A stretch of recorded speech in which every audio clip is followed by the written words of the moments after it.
Assalamualaikum warahmatullahi wabarakatuh. Nama saya Radwa Afifah Azra dengan NIM 12320201006. Di sini saya akan menjawab beberapa pertanyaan.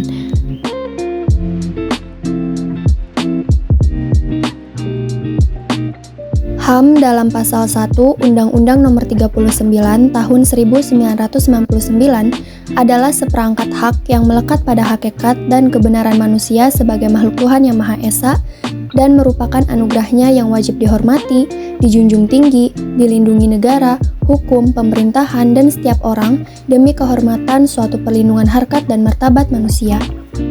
Agama Islam adalah agama yang diturunkan Allah melalui perantara malaikat Jibril kepada Nabi Muhammad SAW sebagai jalan keselamatan di dunia dan di akhirat yang ajarannya dilandasi oleh tauhid dan diterapkan kepada seluruh aspek kehidupan manusia.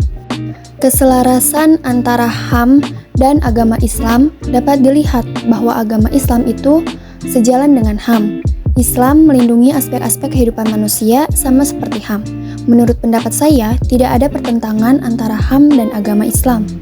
Contoh dari adanya keselarasan antara agama Islam dan HAM adalah dengan adanya kebebasan untuk beragama, adanya toleransi antar umat beragama, manusia bebas untuk mengungkapkan pendapatnya, serta meskipun di Indonesia ada banyak suku dan bangsa, semua setara dan tidak dibeda-bedakan.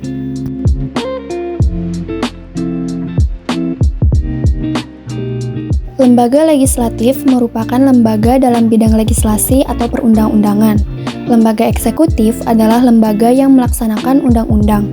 Sementara itu, lembaga yudikatif adalah lembaga yang mengawasi dan berkuasa dalam bidang hukum. Tiga lembaga ini memerlukan koordinasi untuk menjaga keseimbangan kekuasaan dan mewujudkan keadilan serta efisiensi dalam pemerintahan. Salah satu caranya adalah dengan menekankan pembagian kekuasaan antara ketiga lembaga ini agar tidak terjadi penyalahgunaan kekuasaan. Dengan demikian, harmoni di antara lembaga-lembaga ini mendukung stabilitas dan kemajuan negara dalam mencapai tujuan nasional.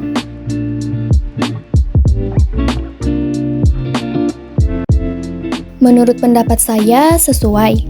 Alasannya karena pada masa Nabi Muhammad SAW, beliau membangun kota dengan menggunakan prinsip Islam, dan agama Islam menjadi patokan atau pedoman bagi masyarakat. Peradaban yang terjadi pada masa Nabi Muhammad pun juga berlandaskan pada ajaran Islam, baik itu dalam segi politik, sosial, maupun ekonomi. Sehingga dapat disimpulkan bahwa konsep madani yang diterapkan oleh Dawan Raharjo sesuai dengan model masyarakat kota yang dibangun oleh Nabi Muhammad SAW.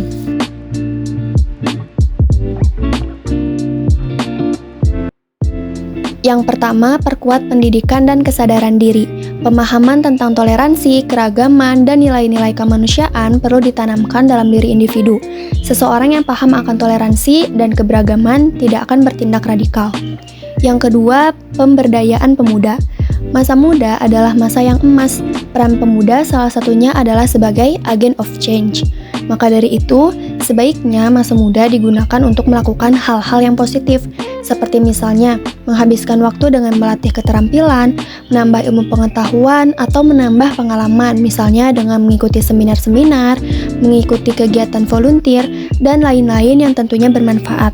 Pemuda yang biasanya selalu melakukan hal-hal yang positif akan cenderung kebal terhadap pengaruh radikalisme. Sekian yang bisa saya sampaikan. Wassalamualaikum warahmatullahi wabarakatuh.